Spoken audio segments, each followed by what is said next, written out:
and they are able to earn a living from those cultural practices.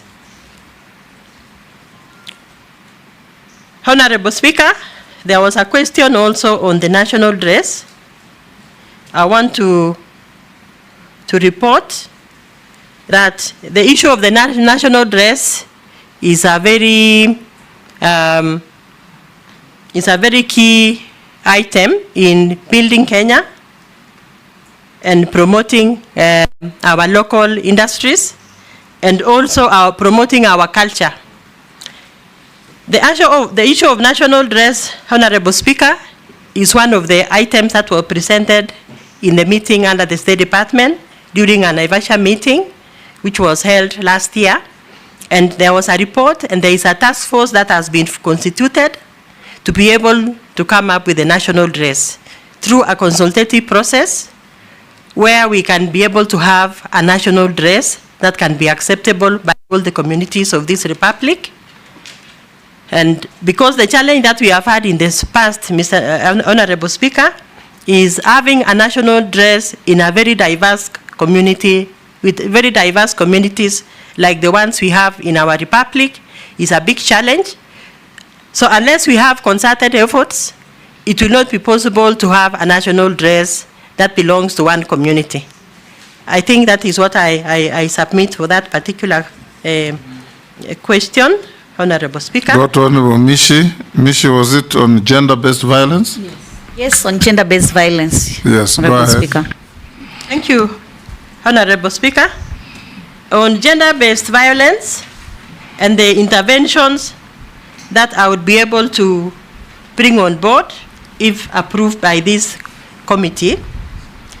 Honorable Speaker, gender-based violence in our republic is still a very big challenge, and currently we are doing around 36 and 47% cases are reported in our republic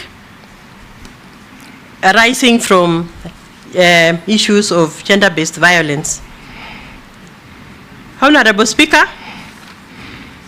to be able to stabilize and create an environment, an equitable environment free from discrimination and violence, it is our priority, Honorable Speaker, to empower the communities by creating awareness in our villages to all men and women through our village elders, through the Council of Elders, by shaping the perceptions. Because most of the areas that we are having issues of gender-based violence are areas where we have issues like female genital mutilation, early marriages, dropouts of school. Chair, maybe on a point of order,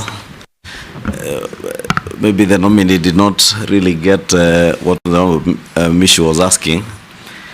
There are so many cases even of femicide. You must have seen the case in Kware here in Embakasi, where the target were basically young women and largely younger women.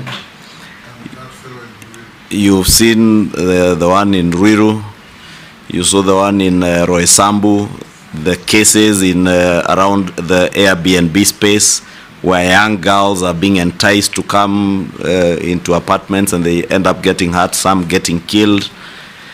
Would want to hear what are your thoughts on what, as a minister in charge of gender and also culture, what you would do to inculcate values in our young children and our young girls and young women on how they need to carry themselves in society. How do you avoid such things? That's what we would want to hear, your vision of how you would want to carry out that kind of work to make sure that nobody is taking advantage of young women in this country to go and harm or kill them. Thank you, Honorable Speaker. I want to appreciate the member for making interventions. And I want to say this, Honorable Chair. The recent cases of